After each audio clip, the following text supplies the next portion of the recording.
Romo Kiai Haji Imaduddin Al-Bantani yang sangat saya hormati. Kiai-kiai yang lain tidak saya sebutkan, saya hormati. Langsung saja nama Tulimin dari Nusa Wungu. Langsung saja apa yang telah disampaikan oleh Romo Kiai yang berkaitan dengan permasalahan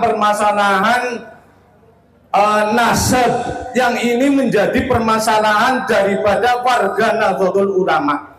Terus terang saja saya sendiri termasuk pecinta habaib.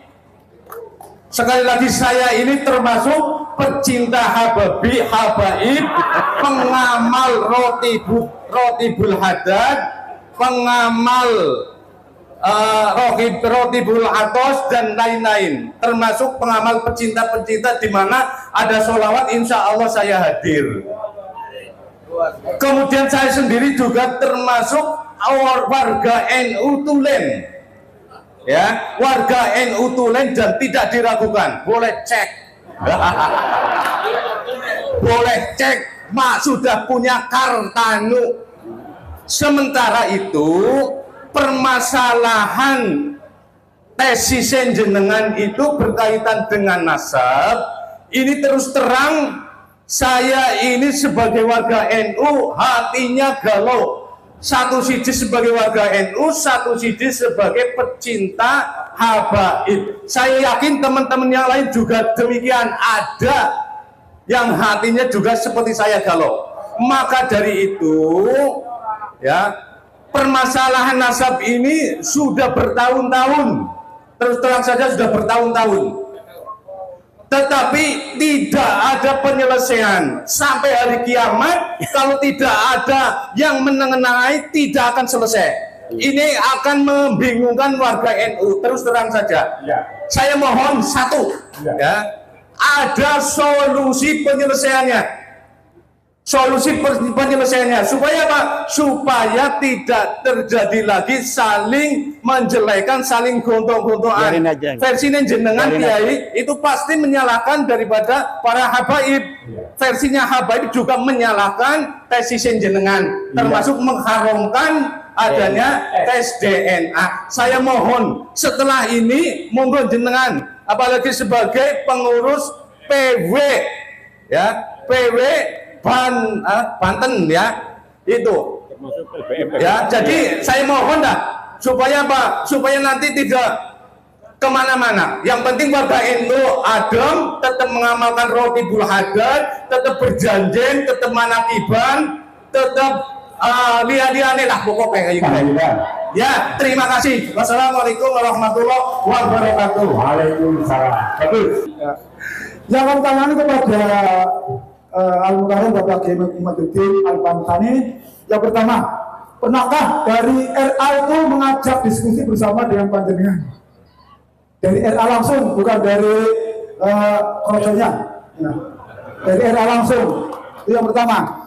Yang kedua, bagaimana tanggapan Pak Kiai tentang kok YouTube kontennya Dr. Hanifah?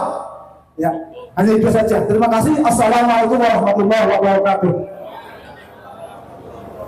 Apakah ada dzurriyyah Rasul yang bukan dari barisan Ba'alawi? Itu saja. Terima kasih. Wassalamualaikum warahmatullahi wabarakatuh. Waalaikumsalam. Oke. Terima kasih. Ini audiens cukup respect ini. Bagaimana? Ada 3, Pak Turimin. Ini adiknya Turiman ini.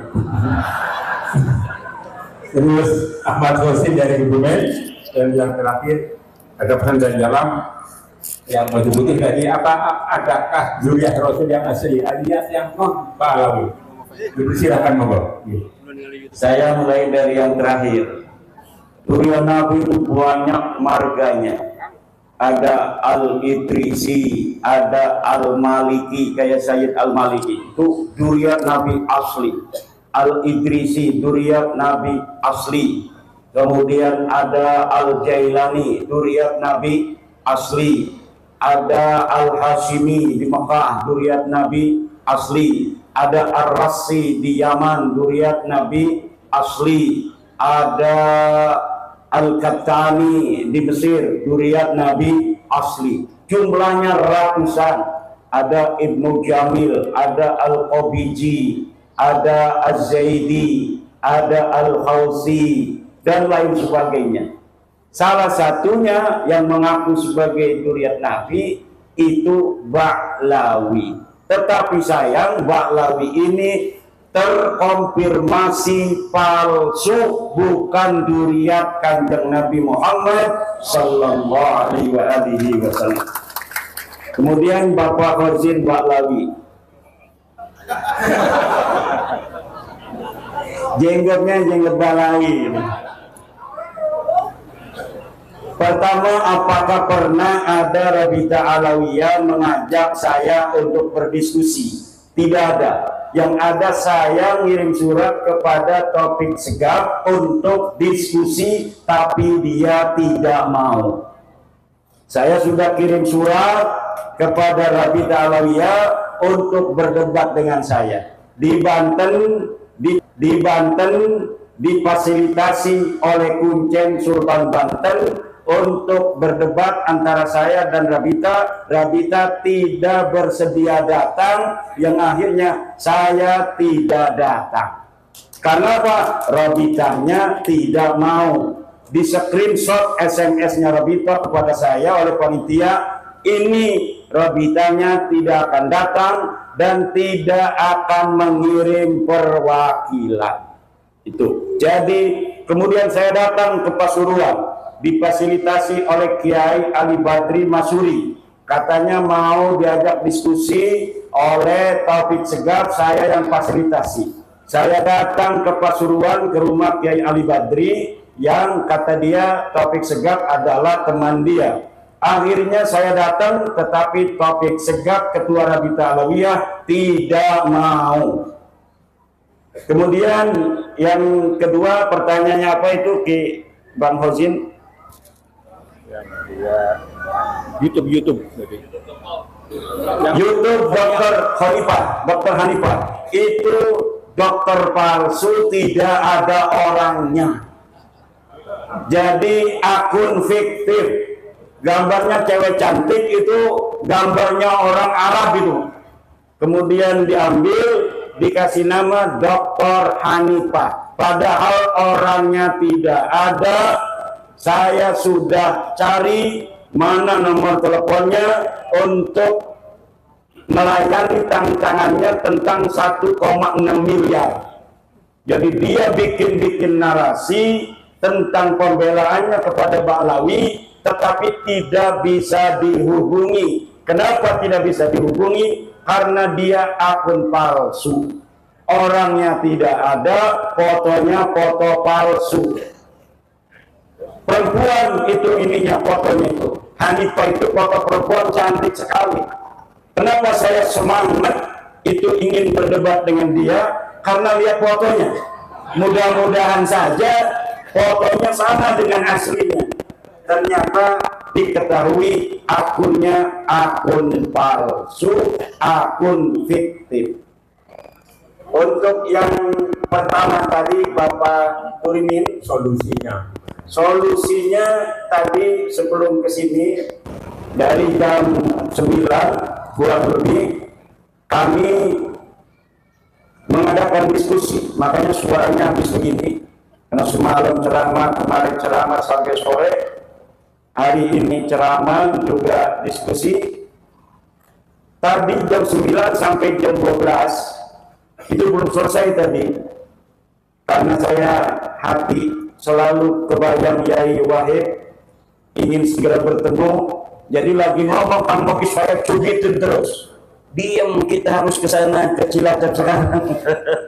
Ini kan Bagus Mogi, Ketua Rabita Bapak Kesultanan Banten, lagi diskusi, saya cubitin agar kita langsung berangkat ke Cilacap untuk bertemu dengan pengasuh pesantren Al-Huda dan Yai Wahid.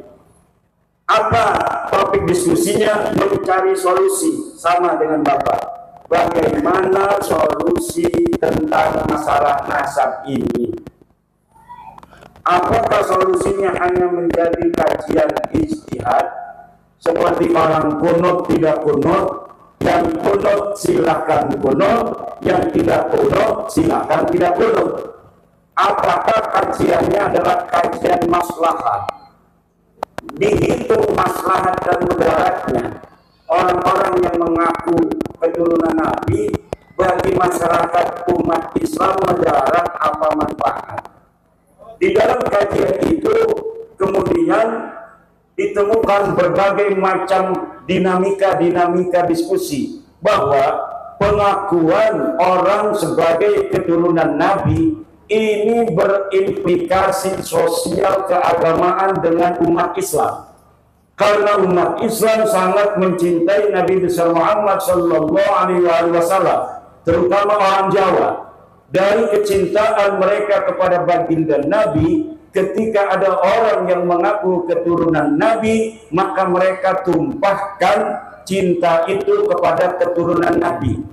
Kadang-kadang dari perasaan mereka yang ingin menumpahkan kerinduan kepada baginda Nabi melalui turunannya, dimanfaatkan oleh orang-orang yang mengaku keturunan Nabi ini untuk menipu, mendawir, memaksa, menghina, dan lain sebagainya. Dalam dinamika diskusi itu kemudian muncul, berarti mudaratnya apabila dibiarkan ini sangat besar untuk umat Islam. Apabila dibiarkan orang yang bukan keturunan Nabi mengaku sebagai keturunan Nabi, maka genetik aslinya akan tetap nanti keluar. Apa itu genetik asli? Genetik yang bukan genetiknya Nabi, yang penuh kesantunan, Nabi yang penuh dengan ketawaduan, Nabi yang menyebarkan rahmat, Nabi yang mencintai sesama.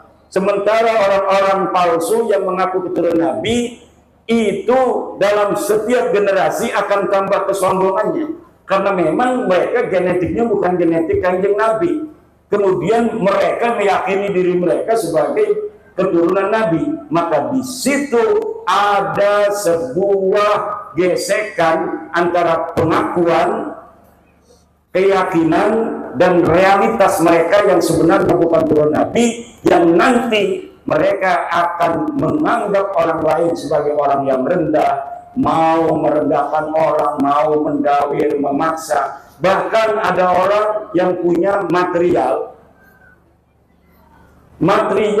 dia lagi banyak keramik, kemudian si Habib ini datang bawa truk, orangnya nggak ada, dia berani memasukkan keramik ini ke dalam truknya, kemudian dia bawa. Istrinya menangis, ini turunan Nabi, Habib ini Habib turunan Nabi, kualat sila melarang kita membawa keramik. Akhirnya dibiarkan, uslah, mungkin itu sudah takdirnya, mungkin itu sudah bagian kita anggap sedekah saja. Itu yang terjadi. Kemarin ada orang minta 40 juta di Banyumas. Kiainya udah kesel karena kiainya sudah ngedengerin saya ceramah tentang bahwa mereka Habib itu bukan turun Nabi. Akhirnya kiainya pura-pura jadeb. Kiai Iman pahlawanku, Kiai Iman pahlawanku, Kiai Iman pahlawanku. Akhirnya si Habib ini pergi. Serakah pakaian berantakan di lemari? Temukan gantungan baju 9in1, solusi yang instan dan multifungsi. Kiai Iman pahlawanku, Kiai Iman pahlawanku. Akhirnya si Habib ini pergi, pulang, tidak permisi lagi pada kiai yang lagi jadeb itu. Maka kemudian mengkerucut diskusi itu agar negara hadir untuk melarang setiap orang yang mengaku keturunan Nabi tanpa data dan terverifikasi palsu, mereka harus dihukum. Apabila mereka mengaku sebagai keturunan Nabi, ditanya datanya tidak ada, suruh tes DNA tidak mau. Demikian. Oke, tepuk tangan untuk Pak Iman. Sebentar tambahan Bapak semuanya, beliau ini Kiai Imad adalah Ketua RMI PWNU Provinsi Banten. Iya. Yang kedua juga anggota Lembaga Bakhsul Masail PBNU. Ketua Komisi Fatwa Banten. Komisi Fatwa MUI Banten. Ketua. Jadi jangan meragukan tentang ke-NU-an beliau ini. NU-nya NU Fardikul Arat.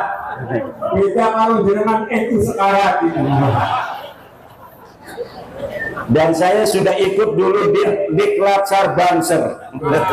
Sudah ikut di Diklat Banser. Mau milih gue NU katanya.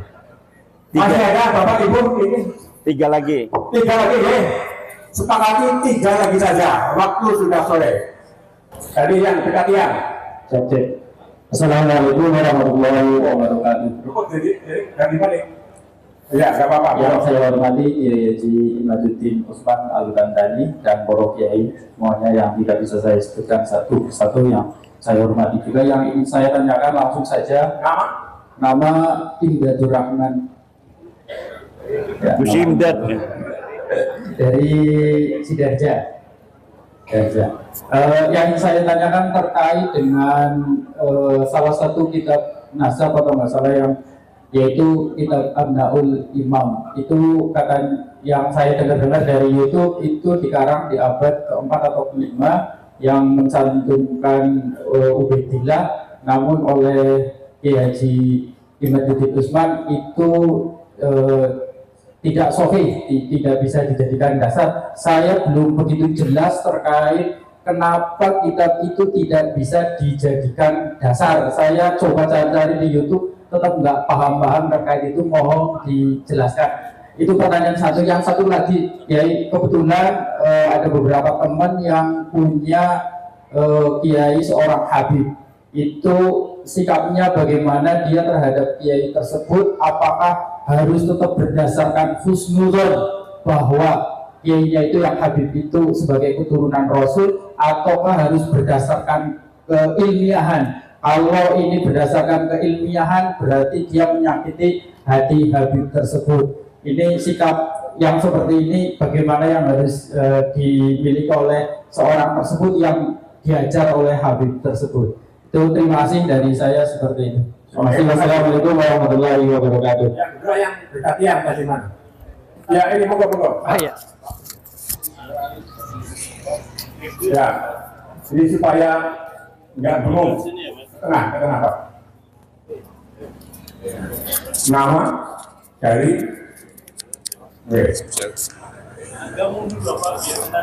Oh ya, siap. Celananya melorot. Assalamualaikum warahmatullahi wabarakatuh. Waalaikumsalam. Jumatan Kiai Imaduddin yang saya hormati dan saya banggakan, kepada para kiai sekalian yang saya banggakan pula dan saya hormati. Perkenalkan, nama saya Ibrahim Rosadi dari Cilacap, dulu mantan ketua IMNU, pernah juga jadi banser. Alhamdulillah sekarang karena kesibukan jadi kurang mengikuti kegiatan banser. Mungkin langsung kepada inti permasalahan yang mungkin berkembang di masyarakat. Sebetulnya kami secara pribadi juga agak penasaran dengan saya Pak Kiai. Yang menjadi pertanyaan adalah bagaimana Kiai Imaduddin itu melakukan tesisnya, karena berseliweran kabar hanya by Google. Nah, ini sebagai pengalaman atau pemahaman kita semua jamaah Nahdliyin di seluruh Kabupaten Cilacap pada umumnya, kami ingin mendengarkan penjelasan yang detail. Kiai Imad ini sebetulnya kok sampai dengan kesimpulan, bisa mengambil kesimpulan bahwa klan Ba'alawi itu adalah bukan turunan Rasulullah SAW. Kami ingin tahu cara melakukannya, apakah berkunjung sampai dengan kiamat dan seterusnya, mengambilnya itu urutannya bagaimana. Mungkin itu saja yang menjadi keinginan tahu kami, biar supaya kabar ini bisa terpatahkan juga. Jadi tidak hanya, karena mungkin di YouTube ada kalimat-kalimat bahwa wah itu Kiai Imad ngambilnya dari searching di Google, seperti saya nyari apa-apa informasi di Google itu serba ada. Nah itu yang dicurigai oleh beberapa banyak orang. Mungkin itu saja pertanyaan saya. Mohon maaf apabila ada kesalahan. Assalamualaikum warahmatullahi wabarakatuh. Waalaikumsalam. Yang baju hijau sebelah kiri, ya, monggo. Kenapa? Apa ini? Ya, oke. Nama?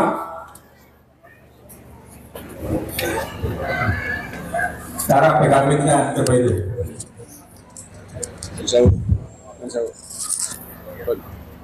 Assalamualaikum warahmatullahi wabarakatuh.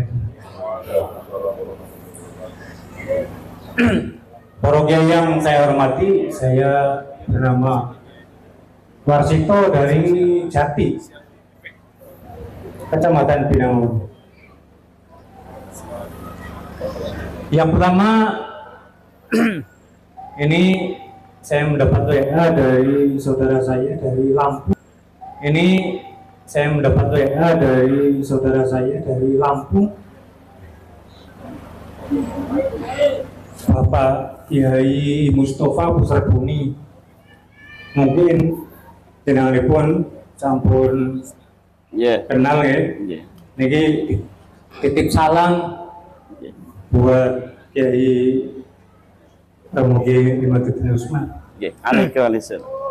Yang pertama, pertanyaan saya ini dari keturunan yang namanya Ubaidillah itu. Ubaidillah kan dari abad keempat itu baru ada, belum ada namanya. Terus abad kelima, abad keenam, abad ketujuh, terus baru ada itu abad ke-8 atau ke-9. Nah ini menurut Romo Kiai itu Ubaidillah itu tokoh fiktif atau tokoh nyata, karena dari 5 abad itu kosong.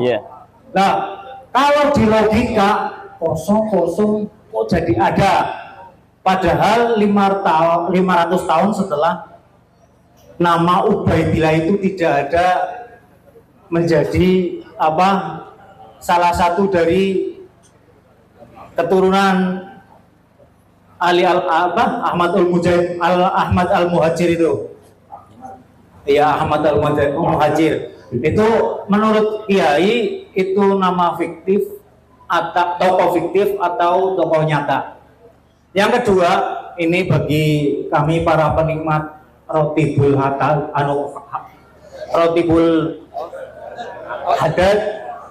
maaf mandan keteletot di depan parokia yang terhormat gitu.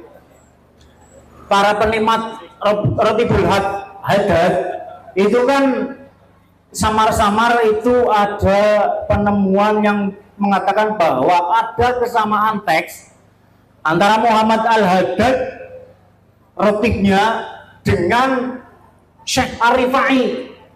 Itu katanya Muhammad Al-Haddad itu hanya menjiplak dari teksnya Syekh Ar-Rifai.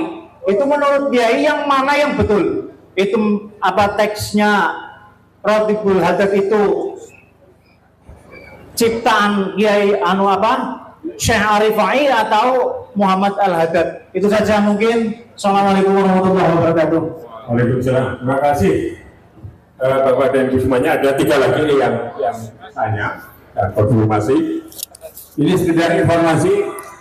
Bapak Ibu nanti bisa searching ya lewat Play Store. Ini ada karya tulis beliau yang mungkin terbaru. Judulnya Terputusnya Nasab Habib kepada Nabi Muhammad SAW. Ya paling mungkin fotokopi ini hari ya di bawah seorang kulit itu aja. Monggo. Kami silakan monggo ya, ada 3 pertanyaan Pak Iman.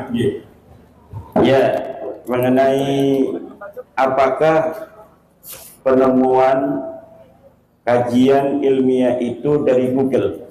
Saya mengarang tentang nasab Habib ini dengan kesimpulan mereka bukan turun Nabi. Bahasa Arab itu sudah 4 kitab. Pertama, kitab Al-Mawahib Al-Laduniyah fi Qita'i Nasabi Ba'alawi Ibni Ubaidillah. lihat kitabnya itu ada sekian puluh halaman. Apakah ada yang sama dengan di Google? Tidak ada, karena memang itu hasil tulisan saya. Yang kedua, kitab I'anatul Akhyar fi Jawab Syekh Abdillah Mukhtar. Ini adalah jawaban kitab dari seorang ulama Sukabumi yang menjawab tesis saya. Kemudian saya jawab dengan kitab I'anatul Akhyar fi Jawab Syekh Abdillah Mukhtar. Lihat kitabnya I'anatul Akhyar, apakah kitab itu sama dengan yang ada di Google, ataukah pernah kitab semacam itu dikarang oleh orang lain. Kemudian dalam bahasa Arab juga adalah Al-Bayanud Zahabi fi Duriyatin Nabi.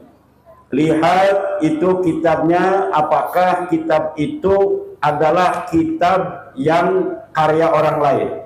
Kemudian Al-Qaulul Labib fi Hukmi Talaqqubi bil Habib, itu yang berbahasa Arab. Semuanya bisa di-download di maktaban.nur.com di Uni Emirat dan arsip.org. Itu semuanya bisa dilihat, semuanya bisa diteliti. Kemudian di dalam bahasa Indonesia, pertama saya menakar kesahihan nasab Habib di Indonesia. Coba baca dari awal sampai akhir, apakah ada kesamaan di situ dengan karangan orang lain. Kemudian yang kedua adalah terputusnya nasab Habib di Indonesia. Ini yang kedua. Ini ada juga di internet, bisa dilihat, bisa di-download, atau beli kitabnya di Shopee, itu sudah banyak yang ngetak. Kemudian yang ketiga adalah metodologi ilmu nasab. Ilmu nasab, metodologi ilmu nasab. Itu yang berbahasa Indonesia. Terakhir, saya mengarang buku membongkar skandal ilmiah, sejarah dan nasab ba'al ilmiah, sejarah dan nasab Ba'alwi. Itu di dalamnya dibongkar bagaimana skandal Ba'alwi dalam memalsukan manuskrip. Bagaimana kitab para ulama yang manuskripnya ditemukan kemudian disisipi dengan keterangan-keterangan tentang Ba'alwi, padahal di manuskripnya tidak ada.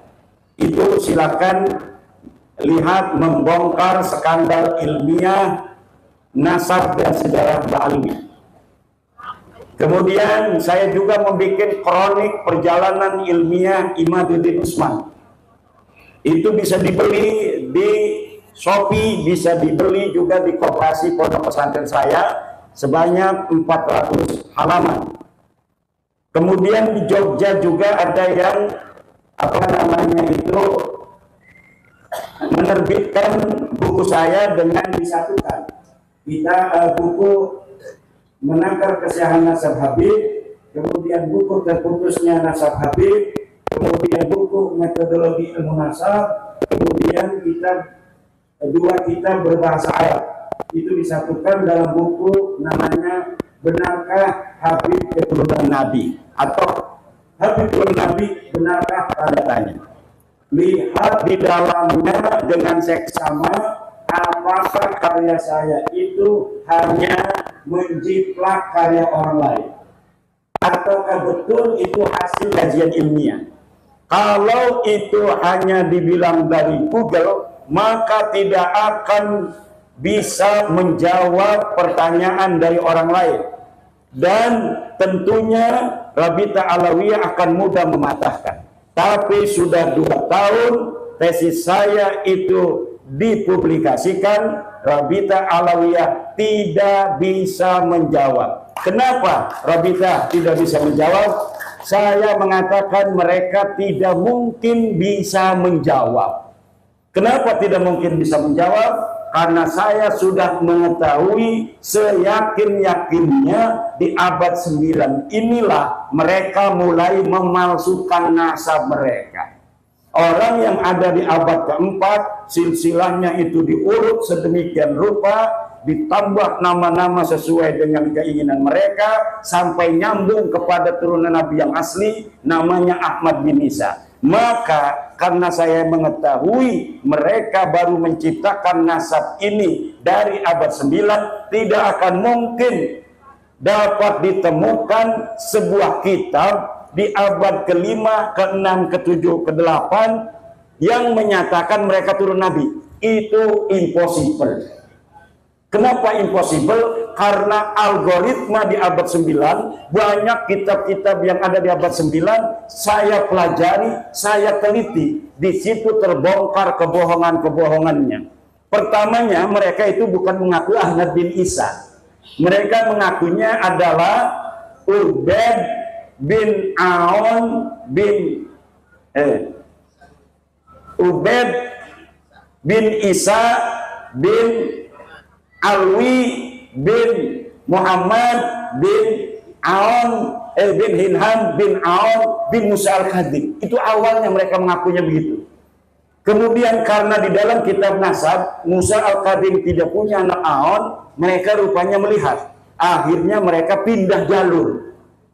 Nah, dari pindah jalur inilah diketahui pindah jalur ini pun mereka sebenarnya hanya mencangkok. Jadi awalnya mencangkok dari Bani Ahdal, mereka bukan Bani Ahdal. Mereka mencangkok Bani Ahdal, kemudian ketika Bani Ahdal mentok, mereka pindah ke jalur Ahmad bin Isa. Di Ahmad bin Isa juga mentok. Akhirnya sekarang mereka tidak bisa jawab. Tidak akan mungkin ditemukan di ujung dunia manapun sebuah kitab yang menerangkan Ubaid ini keturunan Nabi.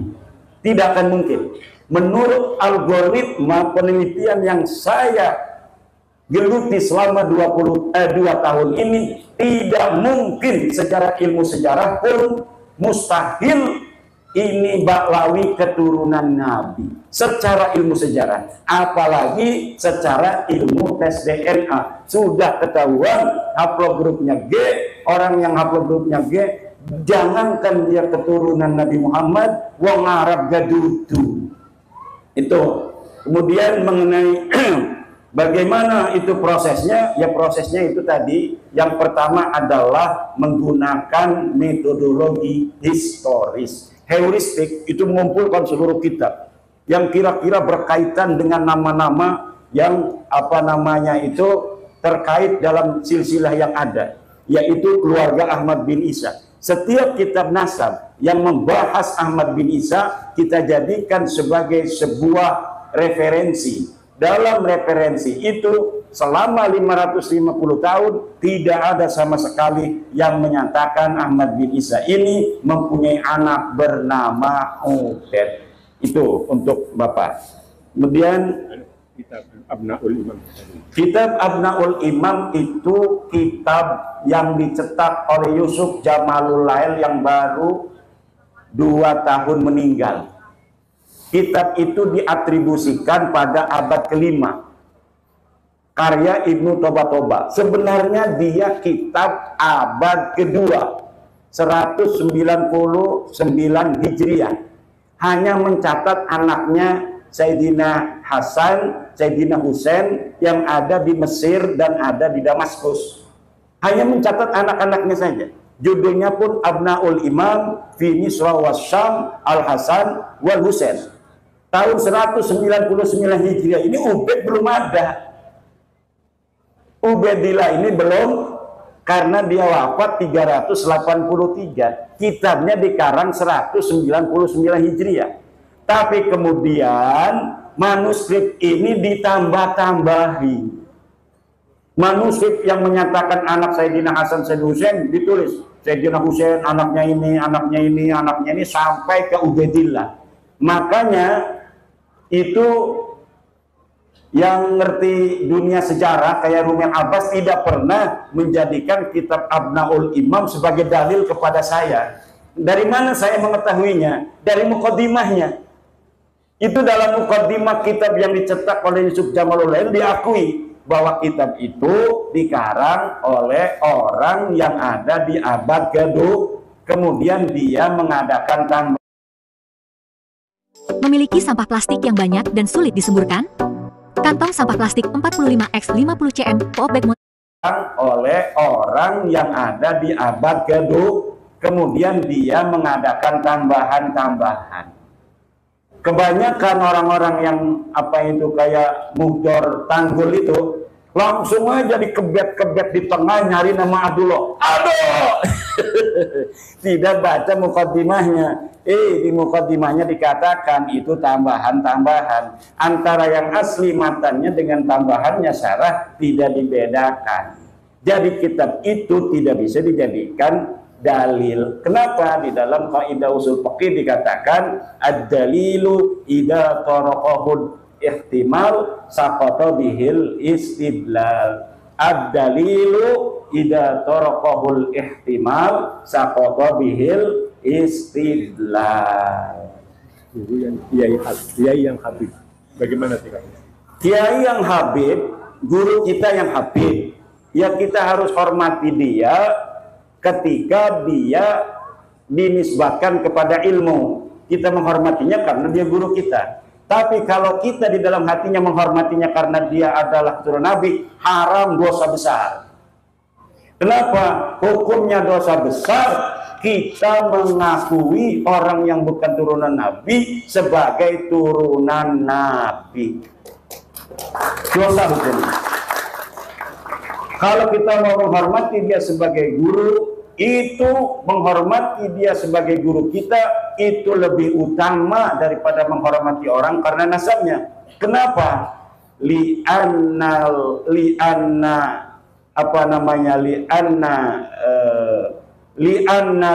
ifadah afdalu minal wiladah. Al ifadah afdalu minal wiladah.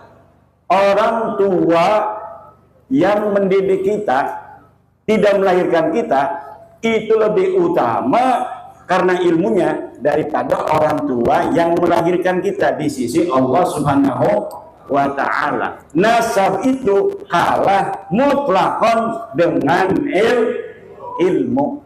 Kenapa? Ini yang sesuai dengan Al-Quran, ini yang sesuai dengan Al-Hadis, la fadla li arabiyyin ala ajamiyyin. Terus apa lagi? Yang ini fiktif atau ini? Ya, nama-nama Ubaid itu sama sekali tidak ada. Dia diadakan hanya untuk supaya nyambung aja. Di abad 9 itu dari Ali Asakron ada 14 nama sampai Ubaidillah. Itu yang fiktif sekitar 9 nama. Karena dari Ali Asakron, bapaknya masa nggak tahu bapaknya dia. Kalau bapaknya kan kenal, kakeknya juga kenal. Kita husnudon 5 keturunan itu dia kenal. Karena orang kampung pun masih banyak yang hafal 5 keturunan. Orang biasa itu kadang masih hafal 5 keturunan. Dia hafal bapaknya, dia hafal kakeknya, dia hafal buyutnya, dia hafal jangganya. Maka saya husnudon kepada 5 orang. Dari mulai Ali Asakron, punya ayah namanya Abu Bakar, punya ayah namanya Abdurrahman, punya ayah namanya Muhammad Maula Dawilah, punya ayah namanya Ali Swabidarak. Ini sahih. Selainnya itu sampai Ubaidillah semuanya fiktif. Kenapa? Kesejarahannya tidak pernah ada yang mencatat, baik sebagai turunan Nabi maupun sebagai ulama. Jadi sebagai ulama saja nggak ada yang nyatat.